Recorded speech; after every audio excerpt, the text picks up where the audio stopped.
드리셨습니다. 마리아 여전도에서 필리핀 선교 헌금 드리셨습니다. 박신실 권사님 다니엘 청년부 후원 헌금 드리셨습니다. 한나 여전도에서 청년부 수련회 후원금 드리셨습니다. 잠시 기도하겠습니다.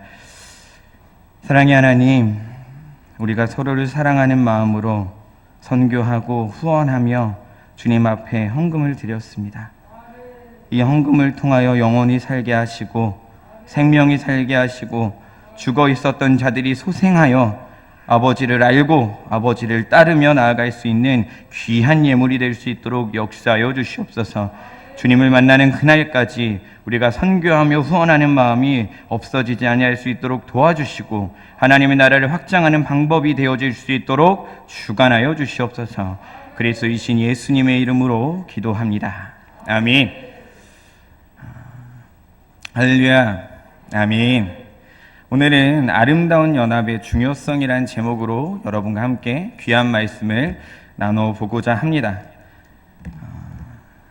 목사님께서 그 재직 세미나 집회를 가셨기 때문에 제가 잠시 말씀을 나누겠습니다. 이 말씀을 나눌 수 있게 허락해 주신 하나님과 교회와 목사님과 당회 위에 감사드립니다. 성경에는 많은 형제가 나옵니다.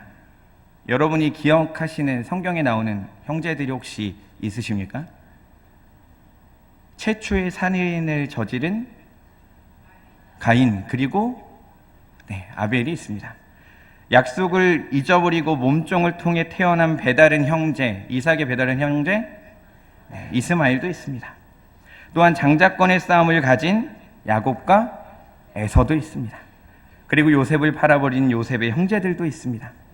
성경에는 의외로 이 형제에 관한 이야기들이 생각보다 많이 나옵니다.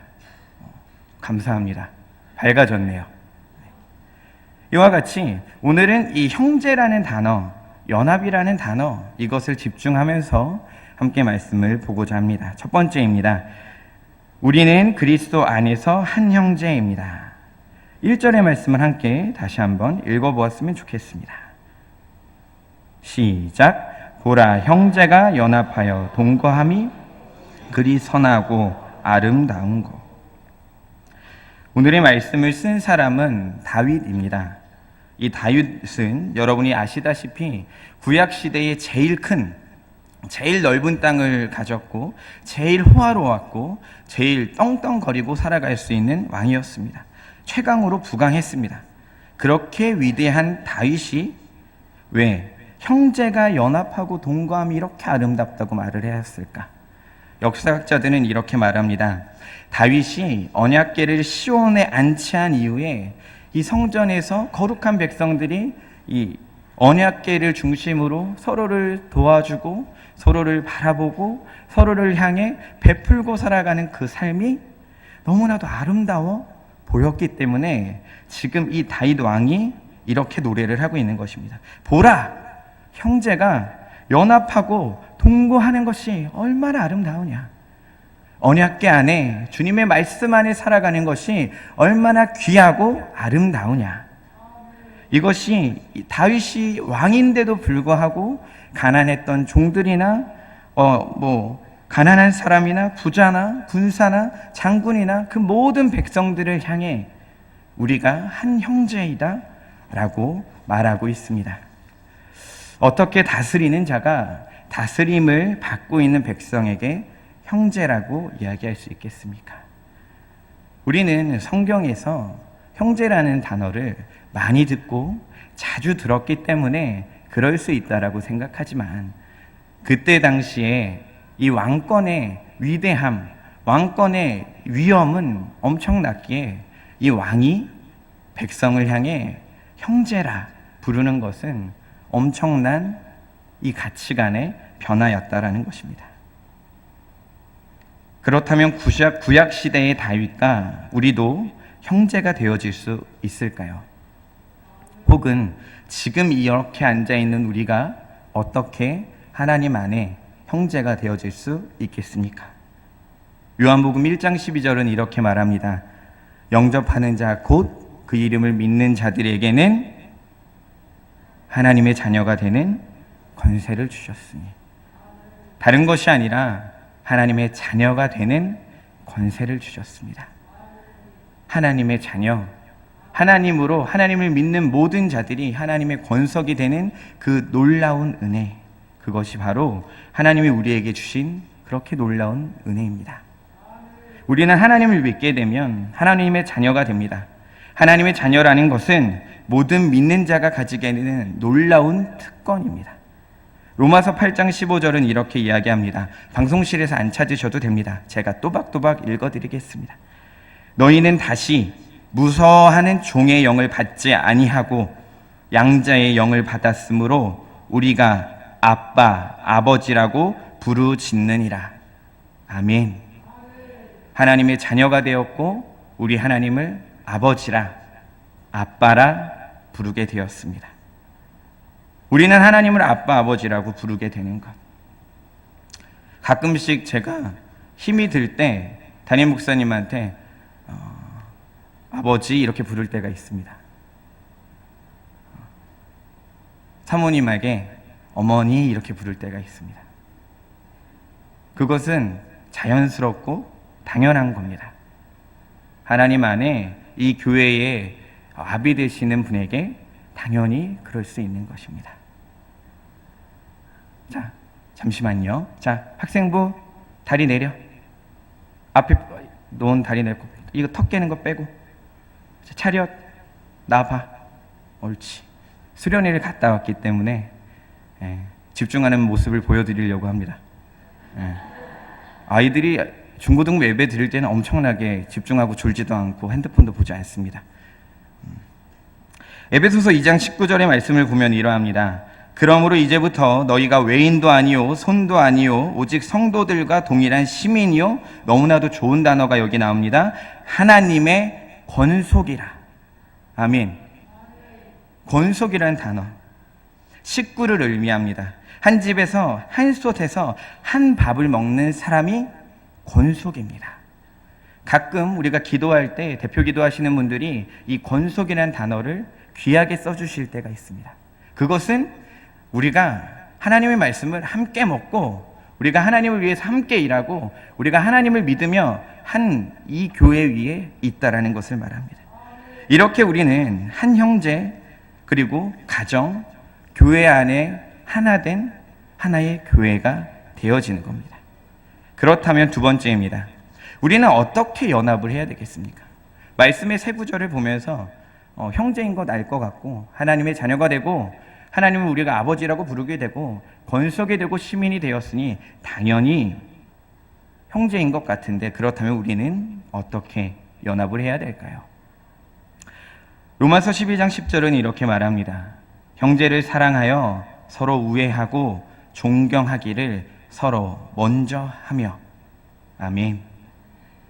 사람이 서로 연합하지 못하는 이유는 무엇입니까? 서로 자신의 이익을 위해 살기 때문입니다. 내가 피해받고 싶지 않기 때문입니다. 오늘 로마서 12장 10절은 형제를 사랑하며 우애하고 존경하기를 먼저 하라고 합니다. 존경하기를 서로 먼저 하라고 합니다. 우리가 먼저 해야 하는 것, 사랑하는 것과 우애하는 것과 존경하는 것을 말합니다. 우리가 그렇게 누군가를 먼저 이해해주고 칭찬해주고 기다려주고 존경해줄 때 그 사람은 우리의 형제가 되어지게 됩니다.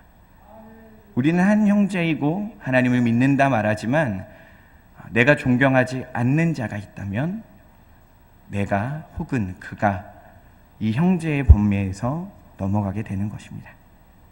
두 번째입니다. 베드로전서 4장 8절은 이렇게 말합니다.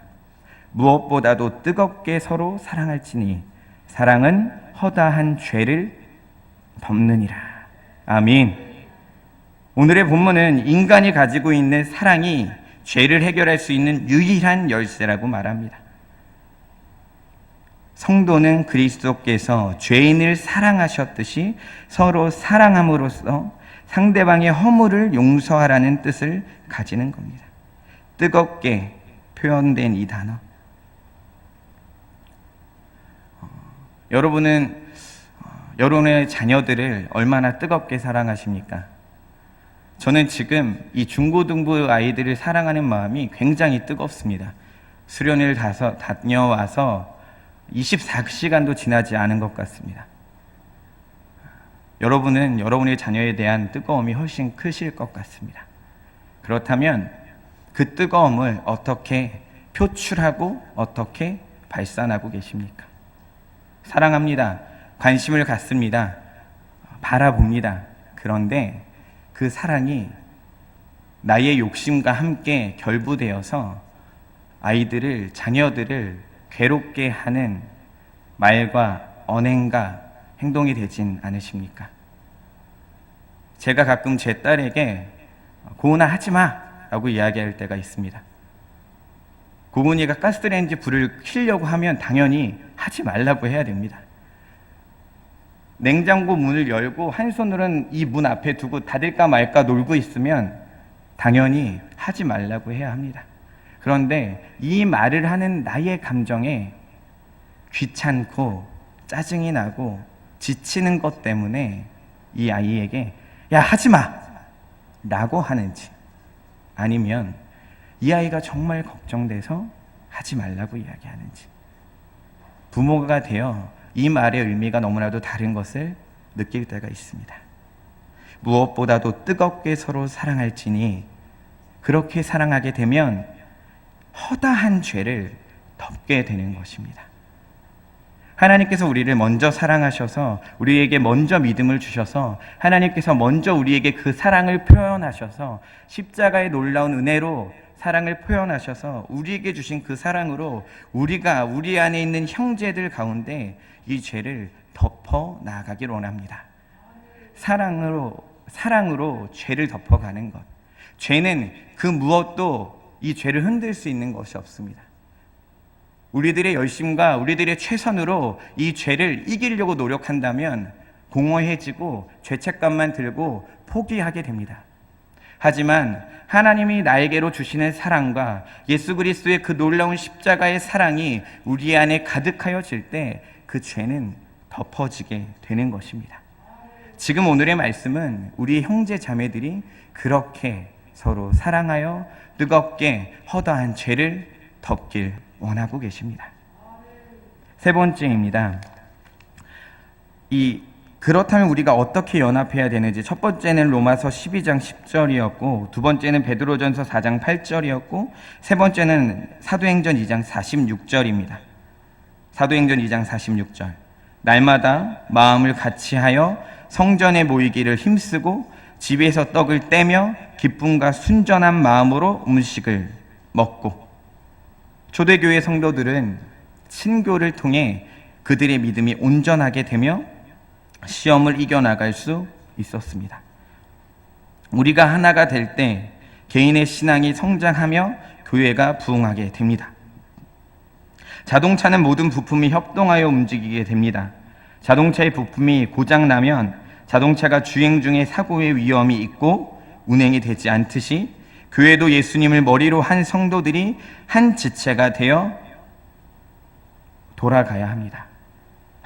하지만 이 부품 같은 우리가 난 별거 아니니까, 난 스프링같이 작은 존재이니까, 나는 그냥 여기 길게 들어가 있는 철로 된 막대기일 뿐이니까 나는 이 역할을 하지 않겠다 라고 말하게 되면 이 교회는 쉽게 무너지게 됩니다. 사단은 우리가 연합하는 것을 막습니다. 사단은 우리가 모이고 연합하고 나아가는 것을 굉장히 많이 반대합니다. 그리고 방해합니다. 그래서 초대교회에서는 이렇게 이야기했습니다. 그들의 교회 성장을 막기 위하여 흐트러 버렸습니다. 불을 지르고 그들의 믿는 사람들을 괴롭혔습니다. 죽였고 박해했습니다. 더욱더 그들을 무너뜨리려고 했습니다. 하지만 역사를 보십시오. 교회가 무너졌습니까? 아니요. 교회는 더욱더 활발해졌습니다. 교회는 더욱더 커졌습니다. 교회는 더욱더 확장되어졌습니다. 그런데 지금 시대에 이 교회가 무너져 가고 있습니다. 그런데 지금 시대에 이 교회가 확장되어지지 못하고 있습니다. 왜 그럴까요? 점점 개인주의를 말합니다. 모이는 것을 힘쓰지 않습니다. 교회는 다닙니다. 대예배만 다닙니다. 교회는 다닙니다. 헌금 시간 다음에만 옵니다. 교회는 다닙니다. 말씀 시작할 때 옵니다. 의도합니다. 나는 교회에서 이 정도 하면 되지라는 생각을 합니다.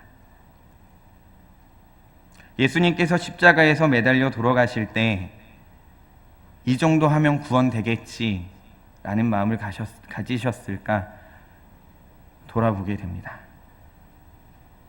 이럴 때일수록 우리는 더욱 하나가 되고 서로를 형제로 여기고 연합하고 모이고 서로를 존경하고 사랑함으로 허다한 죄를 덮어야 합니다. 그렇다면 세상 사람들은 어떻게 만나야 되겠습니까? 하나님을 믿는 사람은 존중하고 사랑하고 이렇게 모이기를 힘쓰면 될 것 같습니다. 그런데 궁금한 하나가 이것입니다. 세상 사람들에게 어떻게 해야 되겠냐라는 겁니다. 우리 안에서 하나 되는 것은 쉽습니다. 오래 다녔고 어릴 때부터 보았기 때문에 이 교회가 자연스럽습니다. 우리는 세상 사람들과 어떻게 만나야겠습니까? 그들이 구원받길 원하는 마음으로 만나야 합니다. 그들이 구원받길 원하는 마음으로 만나야 합니다. 안 믿는 사람과의 교제는 친교와 다른 것입니다. 연합하는 것과 다른 것입니다. 교회 안의 성도 모두는 영원한 하나님의 가족으로, 즉 그리스도인의 형제 자매로서 천국에서 영원히 함께하는 관계이지만 믿지 않는 사람들과의 관계는 이 세상에서 유지해야 되고 그들을 썩어져 있는 그 정욕에서 구원해내야 하는, 우리가 사랑해야 하는 그 대상들입니다. 우리는 간혹 경건하기 위해서 주변을 정리합니다. 우리는 간혹 내가 하나님을 더욱더 잘 믿기 위해서 우리들의 주변을 정결한 것으로 바꿉니다. 지금 그것이 잘못되었다고 말하는 것이 아닙니다. 지금 여러분, 나 자신을 돌아봐서 내가 전도하려고 하는 사람이 내 주위에 5명이 이상이 있는지 돌아보시길 바랍니다. 하나님을 믿고 저도 점점 내 주변에, 제 주변에 안 믿는 사람들이 없습니다. 함께 사는 분이 목사님입니다. 매일 만나는 분이 전도사님입니다. 매일같이 함께 만나는 분들이 성도입니다. 그런데 성경에선 소금 맛을 잃지 않은 그 소금이 되라고 합니다. 영어 성경으로는 이 소금통에서 나오라는 의미를 가지고 있습니다. 세상에 빛이 돼야 하는데 이제는 점점 우리가 연합하는 것도 실패하고 밖에 하나님을 믿지 않는 사람들도 바라보지 못하고 있는 실적이 되어지는 것 같습니다. 내가 사랑하는 사람이 안 믿는다면, 내 형제가 안 믿고 내 자녀가 안 믿고 내가 정말 사랑하는 그이가 믿지 않아 함께 예배 드릴 수 없다면 그것만큼 아프고 그것만큼 힘든 것이 어디 있습니까? 우리 가운데도 그 아픔을 가지고 평생을 기도하시는 분들이 많이 있는 것을 압니다. 이러한 사람들을 만날 때 우리는 당연히 다른 가치관을 가집니다. 하나님을 안 믿는 사람들은 세상은 어떻게 만들어졌는가, 빅뱅에 의해서 만들어지고 혹은 생각해 본 적 없다고 말합니다. 하나님을 안 믿는 사람들은 어려울 때는 어떻게 해야 되는가, 거짓말을 하거나 나에게 피해가 되지 않게 말을 바꾸게 됩니다. 안 믿는 사람들은 일요일날 회사에 급한 일이 생겼거나 집안에 급한 일이 생기면 당연히 가고 교회는 당연히 가지 않는 것이라고 생각합니다. 학생들도 있으니까.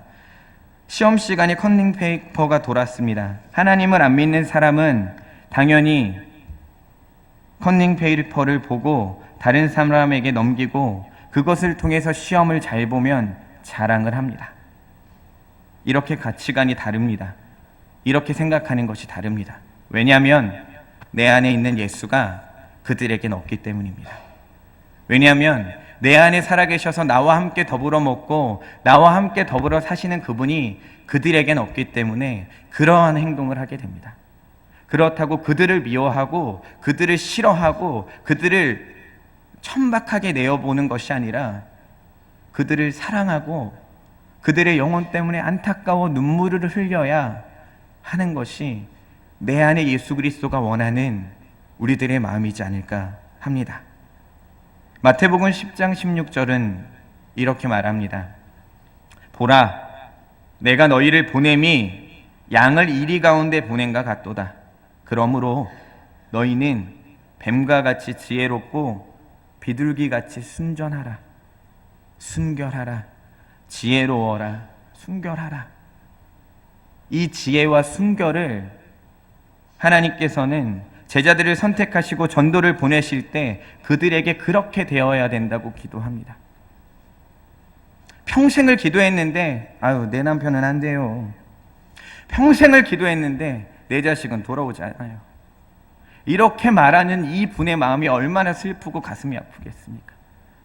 우리가 다시 한번 그분들을 위하여 기도하기 시작할 때 가져야 되는 마음은 뱀과 같이 지혜롭고 비둘기같이 순결한 마음을 달라 구하여야 합니다.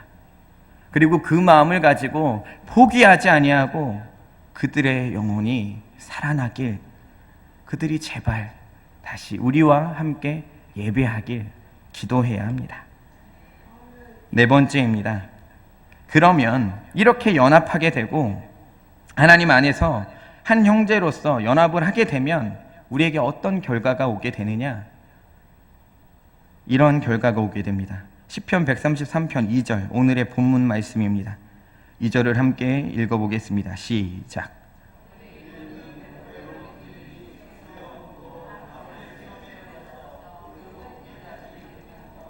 아멘. 머리에 있는 보배로운 기름이 수염 곧 아론의 수염에 흘러서 그의 옷깃같이 내림 같고. 보배로운 기름이란 제사장의 기름을 말합니다. 거룩함을 뜻합니다. 거룩함이란 구별됨을 뜻합니다. 하나님께서 우리가 그렇게 연합하고 우리가 그렇게 모이고자 힘쓸 때 우리에겐 구별된 놀라운 거룩함을 허락하여 주십니다. 그것을 통하여 우리는 더욱더 하나님의 형상을 닮아가게 됩니다. 서로를 용서하게 되고 존경하게 되고 이해하게 되고 따라가게 됩니다. 3절의 말씀을 또 한번 읽어보겠습니다. 시작.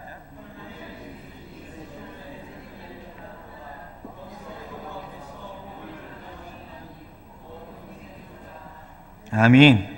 곧 영생이로다. 헐몬의 이슬이 시온의 산들에 내리는 것은 세상적인 복도 의미합니다.